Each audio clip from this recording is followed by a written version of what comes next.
DTC विभाग के कानों पर जूं नहीं रेंग रही। ना मुख्यमंत्री सुन रहा, ना एक्स चीफ मिनिस्टर सुन रहे, ना ही परिवहन मंत्री सुन रहे और ना ही डीटीसी के कर्मचारियों की पेंशन बहाली का मुद्दा अभी तक क्लियर हुआ है।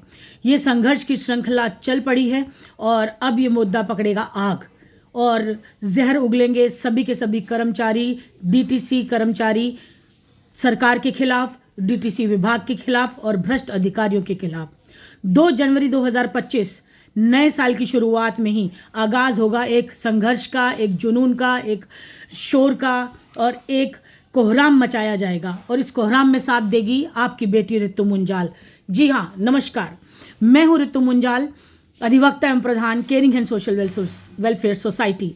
आप सभी लोगों के बीच में, अपने बुजुर्ग कर्मचारियों के बीच में सभी को अपना नम्र निवेदन करती हूँ और हाथ जोड़कर नमस्कार करती हूँ और सभी को नए साल की ढेर सारी शुभकामनाओं के साथ और अच्छे नए साल की शुरुआत के साथ आगाज़ करती हूँ एक आंदोलन का और एक संघर्ष की श्रृंखला को आगे बढ़ाते हुए आगाज़ करती हूँ एक ऐसे समाज के भ्रष्टाचार के चरित्र का एक आईना आपको दिखाने की कोशिश करूंगी और कोशिश करूंगी कि हमारे जो दिल्ली में चल रही धांधली है, भ्रष्टाचार है और डीटीसी के रिटायर्ड कर्मचारी जो दर दर की ठोकरें खाने पर मजबूर हो रहे हैं, सब कुछ हो जाने के बाद भी, सारे अप्रूवल आ जाने के बाद भी, डीटीसी बोर्ड से पास होने के बावजूद भी और हर जगह से एलजी साहब से मोहर लगने के बावजूद डीटीसी के रिटायर्ड कर्मचारियों को पेंशन का सुख नहीं मिल पाया।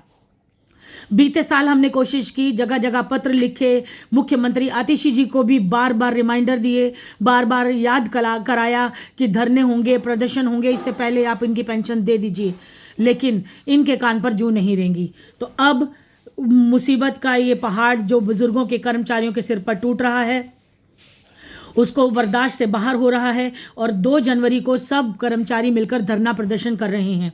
आपको याद होगा कि मैंने मना किया था कि हम लोग कभी भी धरने और प्रदर्शन का हिस्सा नहीं बनेंगे क्योंकि हमारा काम शांतिपूर्ण तरीके से हो रहा है। अंडर प्रोसेस दिखाया जा रहा था और वो अंडर प्रोसेस इतना लंबा हो गया कि पूरा साल भी निकल गया। नया साल का आज पहला दिन है, 1 जनवरी 2025। मैं अपने रिटायर्ड कर्मचारियों, उन बुजुर्गों, उन परिवार वालों से, उन बच्चों से और उन सभी से बातचीत कर रही हूँ। आप सभी यूट्यूब पर देखने वाले मेरे सारे दर्शक, मेरे सारे श्रोता, मुझे सुनने वाले ये जानते हैं कि हम इस संघर्ष को कितने समय से कर रहे हैं और कितनी हम उम्मीदें लगा के बैठे थे कि हमारी जो रिप्रेजेंटेशन हमने दी और जो हमने जानकारी मांगी विभाग से या उनको पहुंचाई, अपने 350-400 कर्मचारियों की सारी डिटेल हमारी जा चुकी थी, हमारा काम होने वाला था। दरवाज़ा बंद करना बेटा, बलविंदर दरवाज़ा बंद करना। तो अभी ये तकलीफ़ और दर्द का माहौल ख़त्म नहीं हुआ, संघर्ष हमारा बढ़ता चला जा रहा है। शोर करना पड़ेगा, हंगामा मचाना होगा। वो कहते हैं ना कि हंगामा खड़ा करना मेरा मकसद नहीं है, लेकिन मेरा मकसद है कि तस्वीर बदलनी चाहिए। तो अब ये तस्वीर बदलेगी, ये संघर्ष की श्रृंखला आगे बढ़ेगी और मैं इसका साथ दूंगी सभी कर्मचारियों का। 2 जनवरी को जंतर मंतर पर धरना होने जा रहा है, प्रदर्शन होने जा रहा है, कर्मचारी इकट्ठे होने जा रहे हैं, पुलिस की परमिशन वो लोग ले चुके हैं और हम सब लोग इकट्ठे होंगे और मैं भी इसका हिस्सा बनूंगी। आप सभी के साथ एकता के सूत्र में बंध कर खड़े होंगे, वहाँ आवाज़ लगाएंगे, बातचीत करेंगे और जगाएंगे सरकार को। अगर सरकार तब भी नहीं मानी तो हम मीडिया में अपनी बात रखना चाहेंगे। मैं चाहती हूँ जो भी मुझे सुनने वाले मीडिया प्रभारी हैं और मुद्दे पर नज़र बनाए रखे हुए हैं कि डीटीसी विभाग पेंशन कब तक देगा, उन सभी से निवेदन करूंगी कि आप सभी भी जंतर मंतर पर पहुँचें। जितने कर्मचारी इकट्ठे होकर पहुँच सकते हैं पहुँचें, हम भी पहुँचेंगे और हंगामा करेंगे, शोर करेंगे, चिल्लाएंगे, अपनी बात को सरकार तक पहुंचाएंगे। और चाहूँगी कि आप लोग में जितने लोग आराम से कंफर्टेबल होकर आ सकते हैं वो भी आएँ और इस मुहिम का हिस्सा बने। आज 1 जनवरी 2025 का दिन है, नया साल की शुरुआत हो चुकी है, लेकिन नए साल में नए जैसा कुछ भी दिखाई नहीं दे रहा। मैं आपको दिखाऊं कि मैंने डीटीसी कर्मचारियों की पेंशन बहाली हेतु जो चीफ मिनिस्टर को पत्र लिखे और चीफ मिनिस्टर आतिशी से मुझे जवाब मिले कि आपका ये अंडर प्रोसेस मैटर है।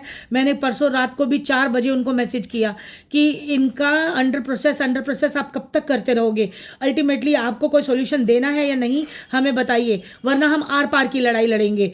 और कोर्ट के प्रोसीडिंग्स चल रही हैं, मैं ये मना नहीं करूंगी कि हम कोर्ट में नहीं हैं, कोर्ट में हमारा केस चल रहा है, कोर्ट की प्रोसीडिंग्स में भी हम काम कर रहे हैं, लेकिन कोर्ट में एक तारीख मिल जाती है और उस तारीख के आगे पीछे कुछ हो नहीं पाता।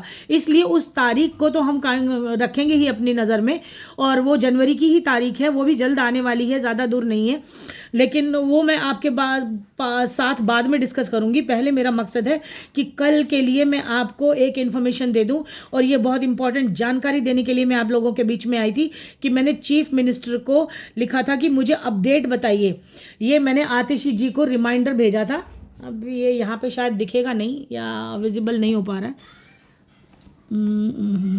लाइट से दिख नहीं रहा है, अब थोड़ा सा शायद दिख रहा है, पर चलिए कोई बात नहीं, ये मेल तो मैं आपको शेयर कर दूंगी।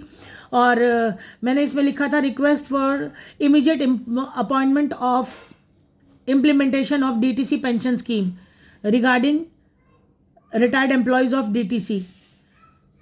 और इसमें मैंने साथ में लिखा था आतिशी जी को, this it is respectfully remind you that the representation submitted earlier on behalf of the approximately 9,000 retired employees of DTC.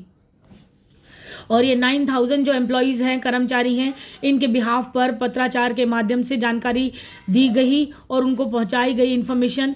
हालांकि आपको याद होगा कि आप लोग केजरीवाल साहब के घर पे भी इकट्ठे हुए थे, डीटीसी के रिटायर्ड कर्मचारी, और आतिशी के घर पे भी इकट्ठे हुए थे, चीफ मिनिस्टर के घर पे भी, लेकिन किसी के कान पे जू नहीं रहेंगी, कोई घर से बाहर नहीं निकला, किसी ने कर्मचारियों की सुध नहीं ली। वोट बैंक बटोरने के लिए ये दर दर की ठोकरें खाने निकल पड़ते हैं, जनता से मिलने का बहाना, ढोल नगाड़े, न्यूज़पेपर और मीडिया में जगह जगह अपनी एड्स करते हैं, लेकिन इनको दिखाई नहीं दे रहा दर्द रिटायर्ड कर्मचारियों का, और ये सुन्न होकर बैठे हैं। बिल्कुल नपुंसक सरकार है और भ्रष्टाचार में लिप्त सरकार है, और अपने फायदे के लिए सोचती है, झूठे प्रवचन रचती है, झूठे पाखंड रचती है और झूठे वादे करती है। महिलाओं को 21-21 रुपये बांटने का छलावा देती है, पहले भी 1,000 रुपये का छलावा दे दिया। इन छलावों से अब हम नहीं संभलेंगे और ना ही विश्वास करेंगे। अगर डीटीसी के रिटायर्ड कर्मचारियों की पेंशन इलेक्शन से पहले से उनके खातों में नहीं आ जाती तो ये संघर्ष एक बहुत बड़े अलगाव और एक तरह से कहेंगे कि एक बहुत बड़े जुनून का हिस्सा बन जाएगा और बहुत मतलब गहरी चोट मारेगा सरकार के ऊपर। और इस संघर्ष में जुड़े हुए सारे कर्मचारी अपनी अपनी ज़बान, अपने अपने वक्तव्य को रखेंगे और अपने दर्द को हर उस नागरिक तक पहुंचाएंगे जो सोचता है कि डीटीसी के कर्मचारियों की पेंशन बहाली होनी बहुत ज़रूरी है, और उनके साथ साथ हर उस कर्मचारी को जीने का अधिकार, उनका पेंशन मिल जाना चाहिए। उनके रिटायर्ड कर्मचारियों को उनका जीने का अधिकार, पेंशन के साथ साथ उनका एरियर का पैसा मिल जाना चाहिए, और उनको मेडिकल फैसिलिटी जो है वो कैशलेस हो जाए। ये 500,000 रुपये का प्रवचन जो देती है सरकार वो भी बंद हो जाए, क्योंकि सभी कर्मचारी बाकी विभागों के जो सरकारी हैं कर्मचारी हैं वो लोग भी पेंशन ले रहे हैं, उन लोगों को भी मेडिकल कैशलेस मिल रहा है और उनका एरियर का पैसा उनको टाइम से दिया जा रहा है। जबकि डीटीसी विभाग ने 9,000 एम्प्लॉयज़ के फॉर्म भरवाए हैं और उन 9,000 एम्प्लॉयज़ को अभी भी कोई भी गारंटी, कोई भी श्योरिटी नहीं दी गई है। नॉन ऑप्टेड एक्स एम्प्लॉयज़ कह के उनको संबोधित कर दिया, उनसे पीएफ का पैसा मांगा गया, उनसे ग्रेजुएटी का पैसा मांगा गया और कहा गया कि आप अपना कोर्ट का केस वापस लेंगे तब हम आपकी पेंशन स्टार्ट करेंगे और आप इस कंसेंट फॉर्म को भरिए।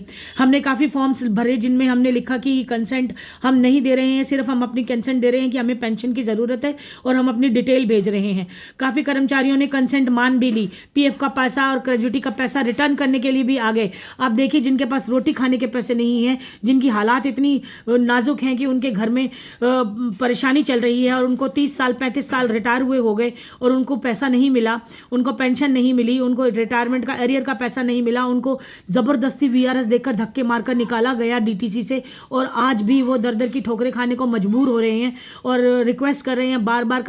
कर्मचारी कभी डीटीसी विभाग पे धरना देते हैं, कभी आईपी हेडक्वार्टर पे धरना देते हैं, कभी केजरीवाल के घर पर जाकर धरना देते हैं और कभी आतिशी जी के घर पर जाकर धरना देते हैं, पर इनके कानों पर जूं नहीं रेंग रही है। लेकिन अब समय आ गया है कि आप आपके कानों तक ये आवाज़ पहुंचेगी। इन कर्मचारियों का अंडर प्रोसेस काम जल्दी से जल्दी होगा, वरना आपके खिलाफ कानूनी कड़ी कार्रवाई के साथ साथ आपके वोट बैंक को भी ख़त्म कर दिया जाएगा। आप जिस वोट बैंक की उम्मीद लगा के ये 2,000 21,000 रुपये जो आप बांटने की कोशिश कर रहे हैं महिलाओं को धोखाधड़ी, हमें तो नहीं चाहिए आपसे 2,100 रुपये। आप किन महिलाओं को दे रहे हैं? ये बांग्लादेशी लोग जो यहाँ पे दिल्ली में आकर बसे हुए हैं, या फिर उन लोगों को जिनको कि 2,100 रुपये का लालच देके सिर्फ आप वोट बैंक की तरफ ध्यान दे रहे हैं? कोई ऐसी महिला जो पढ़ी लिखी है, एजुकेटेड है, घर गृहस्थी समाज में रहती है, वो कोई भी महिला ऐसी नहीं है जो आपके 2,100 रुपये के लिए आपके दरवाजे पे आएगी और आप उसकी 2,100 रुपये महीना देके उसका पेट भरेंगे। आप इन अपने रिटायर्ड कर्मचारियों को उनकी पेंशन ही दे दीजिए। अगर आपको पैसा बांटने का शौक है, आपको पैसा देने का शौक है और आपको वोट बैंक का लालच नहीं है, तो आप डीटीसी के रिटायर्ड कर्मचारियों की पेंशन दे दीजिए, आप उनके एरियर का पैसा दे दीजिए। ये एक बुजुर्ग कर्मचारी अपने घर में 20-20, 25-25 परिवार के लोगों का मुखिया है। आपको वोट बैंक इतना मिलेगा कि आप सोच भी नहीं पाएंगे। आप मेरी इस बात को मानिए। आज जो मैं वीडियो बना रही हूँ, ये मैं अपने बुजुर्ग कर्मचारियों के लिए नहीं, उनको तो सिर्फ एक मैसेज देना है मुझे कि 2 तारीख को जो धरना प्रदर्शन आप लोग कर रहे हैं जंतर मंतर पे, उस धरने का प्रदर्शन का हिस्सा मैं भी बनूंगी। बाकी का सारा मैसेज मैं देना चाहती हूँ अपनी दिल्ली सरकार को, केजरीवाल साहब को, अपनी चीफ मिनिस्टर दिल्ली को, और साथ में हमारे डीटीसी विभाग को, डीटीसी के जो पेंशन सेल के हेड हैं उनको, जो अंडर प्रोसेस मुझे चिट्ठियां भेज रहे हैं, प्रोसीजर को दिखा रहे हैं। ये कब तक आप अंडर प्रोसेस रखेंगे? कितना लंबा समय आपको और चाहिए इन 9,000 एम्प्लॉयज़ को पेंशन देने के लिए?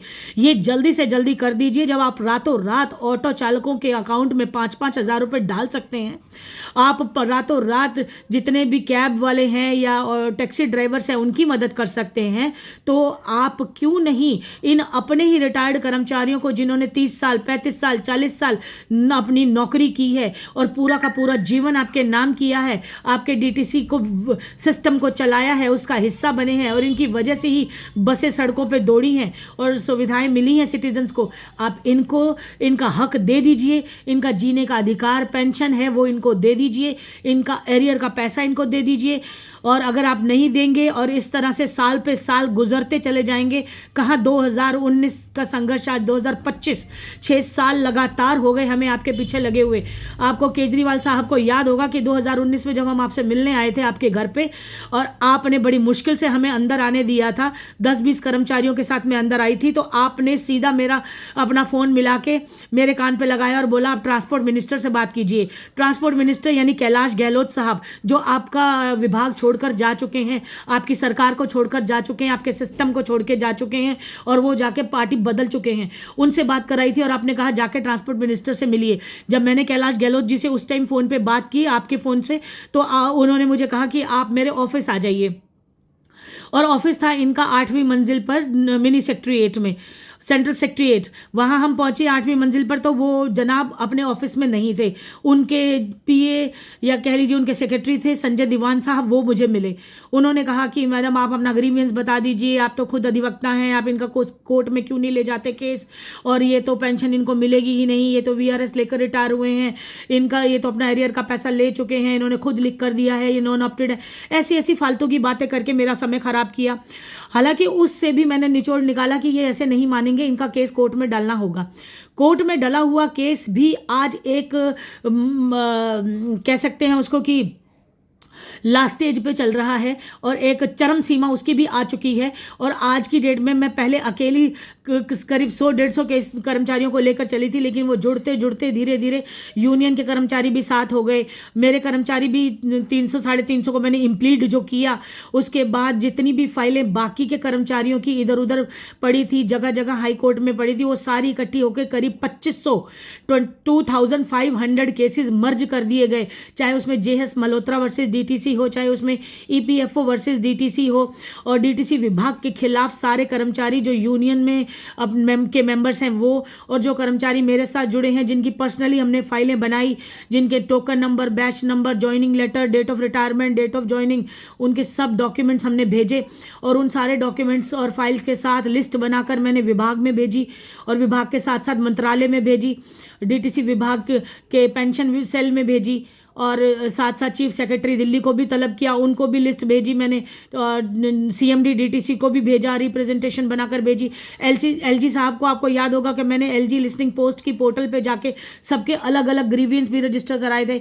इस बीच हमें सुप्रीम कोर्ट जाने के लिए भी एक डायरेक्शन दी गई, तो उसके लिए हम सुप्रीम कोर्ट गए। तो सुप्रीम कोर्ट ने कहा कि ये फैमिली पेंशन स्कीम है और फैमिली पेंशन का जो मैटर है वो सुप्रीम कोर्ट से नहीं हाई कोर्ट से हल होगा। तो सुप्रीम कोर्ट ने हमारे सारे केसेस को उठा के हाई कोर्ट में मार्क कर दिया और हाई कोर्ट में उसकी सुनवाई इकट्ठी कर दिए गए, उन सारे मैटर्स को इकट्ठा कर दिया गया। इसमें डबल बेंच में भी मैटर चल रहा है और 5 जजेस की बेंच में भी मैटर चल रहा है। लेकिन उसमें क्या है कि डेट लग रही है, पर इस डेट के बीच में चलते हुए जब DTC विभाग से कोर्ट ने भी आंसर मांगना चाहा और जवाब मांगना चाहा, तो DTC विभाग ने ये कहा कि हम इस समस्या का समाधान करने जा रहे हैं और हमने जितने भी एक्स एम्प्लॉयज़ हैं DTC के, जिनको हमने सो कॉल्ड नॉन ऑप्टेड कहा, उन सभी कर्मचारियों को हम पेंशन के लिए कंसेंट फॉर्म भरवा रहे हैं, दे रहे हैं। जबकि मैंने उस कंसेंट फॉर्म में जो गलतियाँ थी, उस कंसेंट फॉर्म में लिखा गया था कि ग्रेजुएटी वापस की जाए, जो पैसा आपने अपने शेयर का लिया है, PF का पैसा वापस किया जाए जो आपने अपने हिस्से का लिया है, और रिटायरमेंट के टाइम से जो आज तक आप केस डाले हैं आपने कोर्ट के अंदर, उन केसों को वापस लिया जाए। तो हमने उनको चैलेंज भी किया है कोर्ट में कि आप इन सारी शर्तों का पालन हमसे ना करवाएं, हमसे ग्रेजुएटी का पैसा, PF का पैसा वापस ना मांगे, हमसे आप इस तरह से पैसे की मांग ना करें और ना ही हम अपना केस वापस लेंगे। पानी देना बेटा थोड़ा।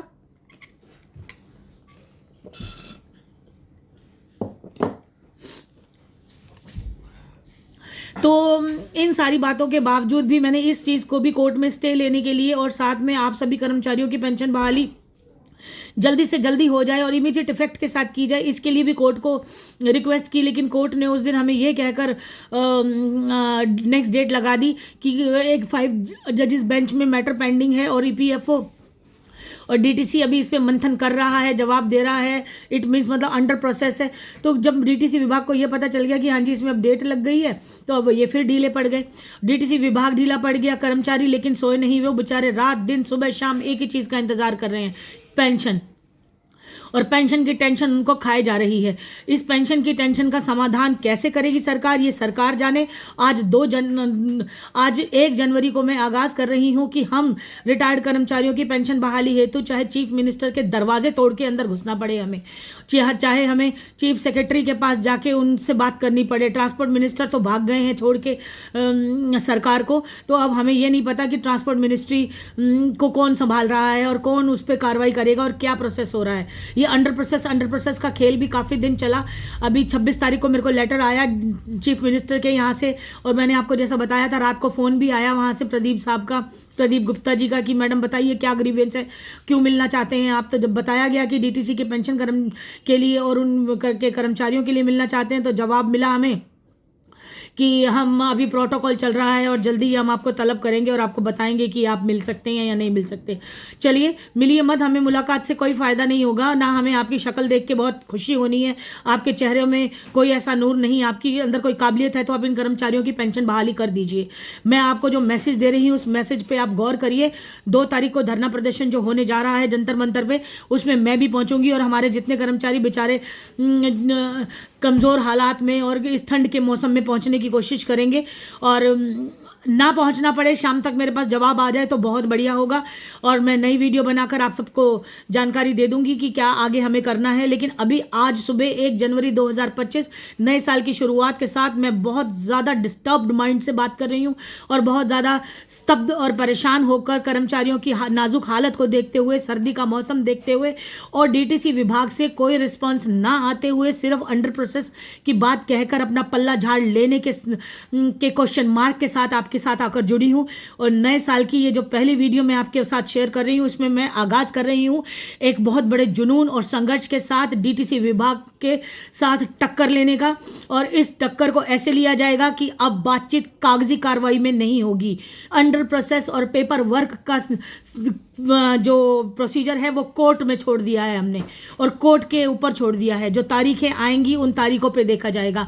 अब हम शोर मचाएंगे, हम चिल्लाएंगे, हम अपनी बात बात को मीडिया तक पहुंचाएंगे। जो भ्रष्ट मीडिया है वो नहीं आएगी, जो अच्छी मीडिया है, जो चाहती है कि समाज का उत्थान हो, कर्मचारियों का भला हो, नागरिकों का भला हो, वो लोग आएंगे। जो देख रहे हैं कि ये बुजुर्ग, एक एक बुजुर्ग कर्मचारी, 9,000 कर्मचारी, उनके घर में अगर 20 फैमिली मेंबर्स और लगा लिए जाएं, उनके बच्चे, उनकी बहुएं, उनके बेटे बेटियां, पोते पोतियां, तो 9,000 इंटू 20 करेंगे तो कितने हो जाते हैं? 1,80,000। आप टोटल कीजिए, आप मल्टीप्लाई कीजिए, और वो कितने हजार कर्मचारी, और उन हजार कर्मचारियों के कितने हजार फैमिली मेंबर्स, कितना बड़ा वोट बैंक होगा और कितने लोगों को उससे लाभ मिलेगा। इतने लोगों के लाभ को मद्देनजर रखते हुए अगर मेरे साथ मीडिया जुड़ना चाहे तो मैं हाथ जोड़कर नम्र निवेदन के साथ अब इस मीडिया से निवेदन करूंगी कि जितने भी बड़े चैनल हैं वो इस मुद्दे को उठाएं। डीटीसी विभाग के कर्मचारी कपड़े उतार कर, बिना कपड़ों के, कच्चे बनियान में एक अपना धरना प्रदर्शन देकर डीटीसी विभाग के सामने आईपी हेडक्वार्टर पर आए। लेकिन 2-4 न्यूज़ वालों ने, जो कि डिजिटल मीडिया है, उन्होंने खबर उठाई भी। जो शरीफ हैं, जिनको पैसे का लालच नहीं है, जिनके अंदर भ्रष्टाचार अभी नहीं आया है, उन लोगों ने इस खबर को उठाया भी। लेकिन बड़े चैनल्स किसी ने नहीं उठाया। किसी ने डीटीसी विभाग के रिटायर्ड कर्मचारी, उन बुजुर्गों की हालत, उनके दर्द को, उनके नासूर होते हुए दुख को नहीं समझा। और अब कल जो जंतर मंतर पर धरना होने जा रहा है, इसमें जितनी से ज़्यादा मीडिया आना चाहे आ सकती है, इनके बयान ले सकती है, इनके दर्द को सरकार तक पहुंचाने में हमारा सहयोग कर सकती है। और आप लोग जितने भी मुझे सुन रहे हैं, देख रहे हैं और मेरी बात से सहमत हैं, तो आप सभी भी इस चैनल को सब्सक्राइब करके इसे शेयर कर दीजिए उन बुजुर्गों तक, उन फैमिली मेम्बर्स तक, उन कर्मचारियों तक जिनकी पेंशन उनके खातों में नहीं आई है और वो डीटीसी विभाग से जुड़े हुए हैं, और ऐसे और भी विभागों से जुड़े हुए कर्मचारी जो कि सरकारी कर्मचारी हैं, फिर भी पेंशन, एरियर और मेडिकल कैशलेस सुविधा के लिए दर-दर की ठोकरें खाने को मजबूर हैं। वो सभी संघर्ष का हिस्सा बने, वो एक साथ जुड़े। कल 2 जनवरी 2025 धरना प्रदर्शन देने के लिए कर्मचारी मजबूर हैं। उन्हें मजबूर कर रही है ये दिल्ली सरकार, उन्हें मजबूर कर रहा है ये डीटीसी विभाग, उन्हें मजबूर कर रहे हैं उनके हालात। उनकी 2 वक्त की रोटी के लिए मजबूर कर्मचारी। दिल्ली जो कि हमारा राजधानी है, पूरे देश की राजधानी, मोदी सरकार यहाँ से चलती है, सेंट्रल गवर्नमेंट यहाँ से चलती है, स्टेट गवर्नमेंट भी यहाँ पर है, ये स्टेट भी है, सिटी भी है और साथ में राजधानी भी है हमारी। उसके बावजूद भी यहाँ के कर्मचारी और आस पड़ोस के स्टेट के कर्मचारी, दिल्ली एनसीआर के कर्मचारी, चाहे वो हरियाणा से हों, यूपी से हों, राजस्थान से हों, पंजाब से हों, नज़दीक के एरिया से हों, वो सभी कर्मचारी जो डीटीसी विभाग में काम कर चुके हैं और उनको पेंशन नहीं मिल रही है, वो सब कोशिश करेंगे इस मुहिम का हिस्सा बनने की। पर मैं चाहूँगी कि आज की मेरी वीडियो को देखते हुए डीटीसी विभाग जाग जाए, भ्रष्ट अधिकारी जाग जाएं, पेंशन कमिश्नर जाग जाए, पेंशन सेल के अधिकारी जाग जाएं, चीफ मिनिस्टर आतिशी जी जाग जाइए, केजरीवाल साहब जाग जाइए, नींद से उठ जाइए। साल चला गया है, वो आपके इलेक्शन आने वाले हैं। पहले भी हमने एमसीडी के इलेक्शन में आपको इसलिए जिताया था कि आप ये कूड़े के ढेर हटा देंगे, आप सड़कें बनवा देंगे, आप सीवर और पानी की कनेक्शंस ठीक करा देंगे। पानी के, बिजली के बिल तो आ रहे हैं लेकिन पानी घरों में नहीं आ रहा है। सड़कें कहीं पे टूटी हैं, कहीं पे रोड खराब हैं और कूड़े के ढेर वहीं के वहीं हैं, 5 साल निकलने वाले। और अब आप दूसरे इलेक्शंस की तैयारी कर रहे हैं। इलेक्शन से पहले पहले इनकी पेंशन कर दीजिए तो आपका भला हो जाएगा। आप लोगों को वोट बैंक मिल जाएगा, इन कर्मचारियों को 2 वक्त की रोटी मिल जाएगी। जीते जीते आपको जो आशीर्वाद मिलेंगे, जो ब्लेसिंग्स मिलेंगी और जो प्यार मिलेगा वो तो एक अनोखा ही होगा और उससे आपकी जीत भी निश्चित हो सकती है। और अगर आपने ये काम नहीं किया तो आप हार का मुंह देखेंगे। ये मेरे शब्द, कड़वे शब्द, आज 1 जनवरी 2025 को नए साल के पहले दिन में आपके बीच में उपस्थित होकर इन कड़वे शब्दों के साथ दिल्ली सरकार को आगाज कर रही हूं। उनको मैं एक चेतावनी दे रही हूं, एक वार्निंग दे रही हूं, एक थ्रेट दे रही हूं और बता रही हूं कि आपका क्या हाल होगा। क्या होगा डीटीसी विभाग का? सारी बसें बिक जाएंगी, डीटीसी खत्म हो जाएगा। आपने सैलरी बढ़ाई लेकिन मुझे नहीं, अभी तक किसी कर्मचारी का मैसेज नहीं आया कि उनके अकाउंट में पैसे आ गए हैं। मुझे नहीं पता आपने क्या किया है। आपने बसें किराए पे ली हैं या आपने बसें कॉन्ट्रैक्ट पे ली हैं या आपने प्राइवेट ली हैं। इन सब बातों का मतलब छोड़ के मैं सिर्फ और सिर्फ पेंशन के मुद्दे पे बात बात कर रही हूँ आपसे। और इस पेंशन के मुद्दे को आप समझिए, ये बहुत नाजुक मुद्दा है। बड़े बुजुर्ग कर्मचारियों का आशीर्वाद आपको चाहिए। अगर उनके घर में दिया जलेगा, उनके घर में रोटी होगी, उनके घर में चूल्हा जलेगा, तो आप लोगों को बहुत ब्लेसिंग्स मिलेंगी। और आपको अपनी जेब से कुछ नहीं देना है, आपको अपनी सैलरी में से एक पैसा भी नहीं देना है, आपको अपने इनकम में से एक भी रुपया दान नहीं करना है। आपको अपने सरकारी डिपार्टमेंट में जो आपके पास कैश है, आप कहते हैं हमने पुल बनाने में इतने पैसे बचा दिए, हमने सड़कें बनाने में इतने पैसे बचा दिए, आप कहते हैं कि जो योजनाएं हम लाए उनमें हमने पैसे बचा लिए, कई 100 करोड़ बचा दिया, इसलिए हम बिजली का बिल फ्री करें। अच्छी बात है, आप कर दीजिए, जो आपके हाथ में आप कीजिए, मैं मना नहीं कर रही। बिजली के बिल ठीक है, जब केजरीवाल साहब जेल में रहे तो हमने भी हर एक घर के 19,000, 20,000, 21,000, 25,000 बिल भरे। मेरे पास 7 फ्लैट हैं, 7 मीटर लगे हुए हैं मेरे घर में, और 7 मीटरों के मैंने 20,000, 19,000, 18,000 तक का बिल भरा। और मैं दुखी थी बहुत ज़्यादा कि केजरीवाल साहब जेल चले गए। इस वजह से डीटीसी, इस वजह से बीएससीएस में जो सब्सिडी मिल रही थी वो बंद हो गई। लेकिन चलिए, केजरीवाल साहब बाहर आ गए हैं और उन्होंने दोबारा आके इस चीज़ को रेगुलेट कर दिया है और फिर बिल कम आ रहे हैं, इसके लिए थैंक यू है। लेकिन आप अपनी बड़ाई करने में कम ध्यान दीजिए, काम करने में ज़्यादा ध्यान दीजिए। आपकी बड़ाई हम करेंगे, हमारे जैसे लोग जो कि प्रतिनिधि हैं, जो कि अधिवक्ता हैं, जो कि समाज में जुड़े हुए हैं, समाज की सेवा कर रहे हैं और बुजुर्गों के लिए अपने दिल से, मन से, अपनी श्रद्धा से उनके साथ जुड़े हुए हैं। जब हम आपके लिए तारीफ करेंगे आपकी, जब हमारे मुंह से आपके लिए अच्छी बातें निकलेंगी, वो जाके हिट करेंगी जनता को, वो जाके हिट करेंगी समाज के नागरिकों को, और वो देंगी आपको वोट। 2100 रुपये बांटने का झूठा छलावा, और उसके बाद फिर राजनीति पे राजनीति, राजनीति पे राजनीति। मुझे नहीं पता कि केजरीवाल साहब सही बोल रहे हैं, आम आदमी पार्टी सच बोल रही है, या बीजेपी पार्टी सच बोल रही है, अनदर पार्टी सच बोल रही है, क्योंकि मेरा पार्टीज और इन नेताओं से कोई वास्ता ही नहीं है। मैं आपको सिर्फ और सिर्फ घेरना चाहती हूँ, सिर्फ और सिर्फ अपनी बात को रखना चाहती हूँ पेंशन के मुतालिक। डीटीसी के कर्मचारियों की पेंशन, उनका एरियर का पैसा, उनका मेडिकल कैशलेस। अभी मेरा मुद्दा सिर्फ एक है, मैं ऋतु मुंजाल, अधिवक्ता और प्रधान caring and social welfare society, समाज की एक सम्मानित नागरिक हूँ।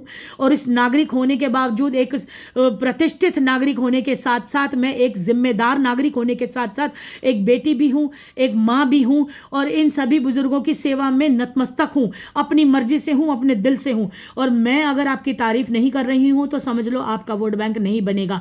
मैंने केजरीवाल साहब आपको कहा था कि भ्रष्ट अधिकारी जेल जाएंगे, मैंने कहा था कि भ्रष्टाचार के चलते आपको जेल का मुंह देखना पड़ेगा, और देखना पड़ा।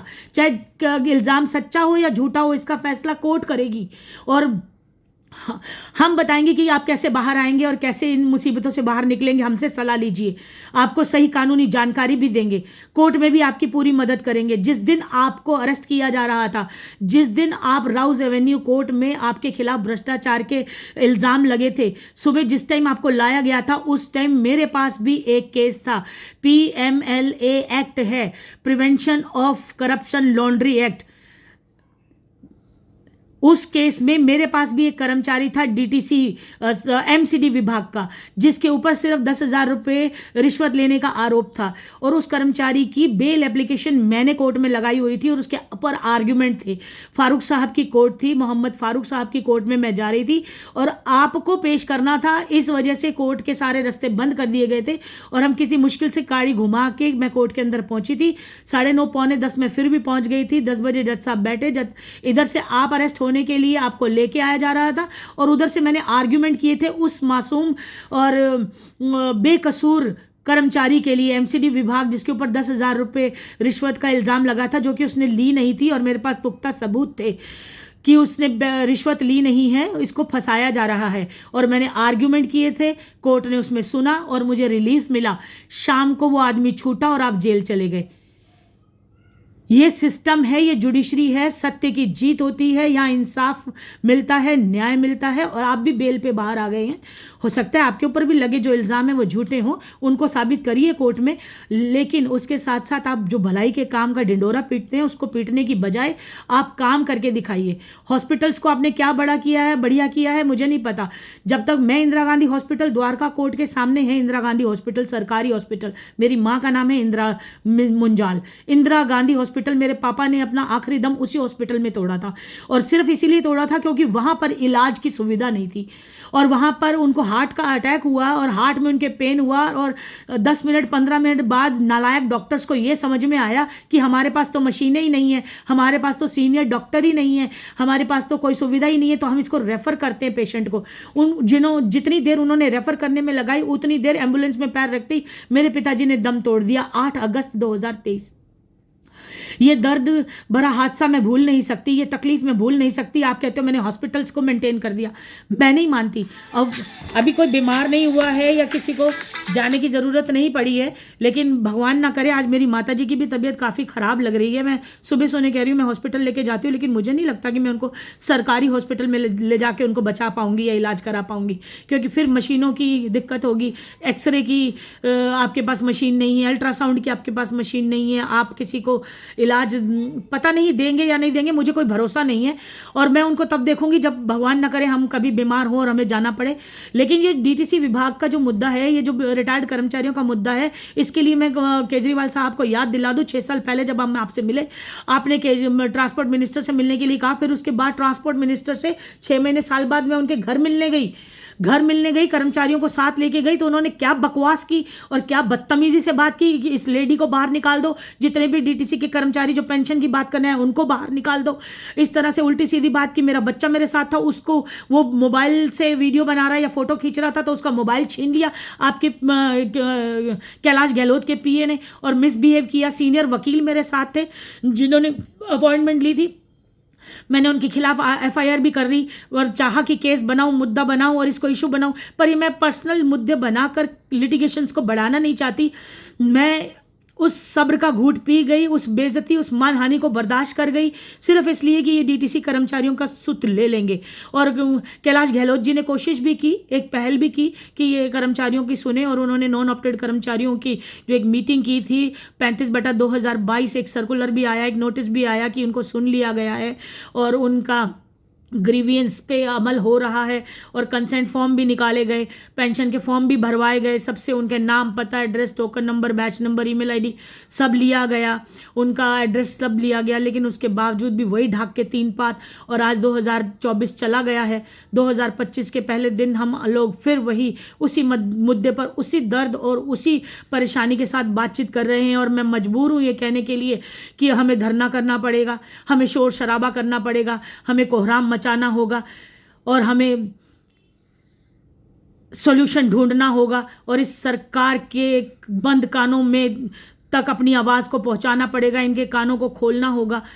और अगर मेरे पास जवाब आ जाता है और ये लोग रिस्पांस दे देते हैं, आज 1 तारीख है, सारे विभाग, सारी कोर्ट सब खुली हैं, सब नया साल मना रहे हैं, बधाई दे रहे हैं। मैं आपको ऐसी कोई बधाई या ऐसा कुछ देने नहीं आई हूँ, सिर्फ इस दर्द के साथ अपनी बात को रखने और सरकार को चेतावनी देने के लिए आई हूँ। और इन शब्दों के साथ मैं आपको, इन जानकारियों के साथ अपनी वाणी को यहीं विराम भी दूंगी, और चाहूँगी कि मेरी बात पे अमल किया जाए और जल्दी से जल्दी इस समस्या का समाधान निकाल कर रिस्पॉन्स दिया जाए। सारे चीफ मिनिस्टर, उनके पीए, उनके सेक्रेटरी सब मेरे साथ जुड़े हुए हैं। मेल आईडी पे 1 मेल की दूरी है। मेरा मोबाइल नंबर ना तो मिनिस्टरों के पास दिक्कत है, उन सब के पास मौजूद है, सभी कर्मचारियों के पास मौजूद है, और 1 कॉल की दूरी पर मैं हूँ। जो आप जैसा कहेंगे हम वैसे मैनेज कर लेंगे। कल का धरना हो या ना हो, कल ये शोर शराबा हो या ना हो, पूरी मीडिया बेइज्जती आपकी करे या ना करे, ये आप डिसाइड करेंगे, इसका डिसीजन आप लेंगे। और इस निर्णय को लेते हुए आप, मुझे शाम तक का समय है आपके पास, आप बता दीजिए कि हम अपनी पढ़ाई लिखाई और अपने कामकाज को ध्यान में रखते हुए आगे बढ़ें, या हम शोर शराबा और इन बुजुर्ग कर्मचारी हड्डियों से मजबूर और कमज़ोर हड्डियां लड़खड़ाते हुए पैर आप तक पहुंचे और अपने दर्द को अपनी लड़खड़ाती जबान से आप तक पहुंचाएं, तब आपको अकल आएगी। काम तो आपको करना पड़ेगा, वरना मैं फिर वही आपको बता रही हूँ कि न, आप लोग जो भी इस कार्य को नहीं कर रहे हैं, आपका वोट बैंक खिंच जाएगा, आप लोग हार की तरफ जाएंगे और ये सरकार बुरे मुंह गिरेगी, औंधे मुंह गिरेगी। और वो भी सरकार कामयाब नहीं होगी जो आएगी, अगर होगी कामयाब तो तभी होगी जब वो कर्मचारियों की, अपने नागरिकों की मदद करेगी, उनकी सुध लेगी। बस इन्हीं शब्दों के साथ मैं आपको कहूँगी कि आप कीजिए, कार्रवाई कीजिए, मुझे बात पहुँचाइए मैसेज, और कर्मचारियों तक मैसेज पहुँचाइए, कॉल कीजिए या मेल कीजिए या पत्राचार कीजिए, जो भी कीजिए, समय बहुत कम रह गया है। अब आपको ये कार्रवाई करनी होगी। 24 घंटे हैं आपके पास। कल सुबह लोग पहुंचेंगे, धरना ना करना पड़े इसके लिए आपके पास समय है। शाम तक आप रिजल्ट निकालिए, ऑफिस बंद होने से पहले इसका जवाब दे दीजिए। मैं इसी शब्दों के साथ अपनी वाणी को विराम दूंगी और सभी को कहूंगी कि नया साल आपकी ज़िंदगी में बहुत खुशहाली लाए, आपके परिवारों में सुख समृद्धि बनी रहे, आप खुशहाल रहें, स्वस्थ रहें। और इस सर्दी के मौसम में बुज़ुर्गों को रिक्वेस्ट करूंगी अपने हालात का ध्यान रखें। आज मेरी माँ की हालत भी बहुत नाजुक बनी हुई है, तबीयत उनकी ख़राब है और मुझे एग्ज़ाम के लिए जाना है, पेपर्स दिलवाने हैं। इसलिए कृपया करके आप लोग अपने स्वास्थ्य का ध्यान करिए। शाम तक अगर मेरे पास कोई रिजल्ट आता है तो मैं फिर वीडियो बनाकर आपके बीच में उपस्थित होंगी और आप तक इन्फॉर्मेशन पहुंचाऊंगी। और नहीं आता है तो हम कल सब लोग मिल रहे हैं जंतर मंतर पे दिल्ली में और कोशिश करेंगे कि मीडिया जितनी भी मैंने रिक्वेस्ट किया है आ जाए, धरने प्रदर्शन का हिस्सा हमारे साथ बन जाए और इस कार्रवाई में हमारा सहयोग करे। नमस्कार, मैं इजाज़त लेती हूँ। आपकी बेटी रितु मुंजाल। जय हिंद, जय भारत।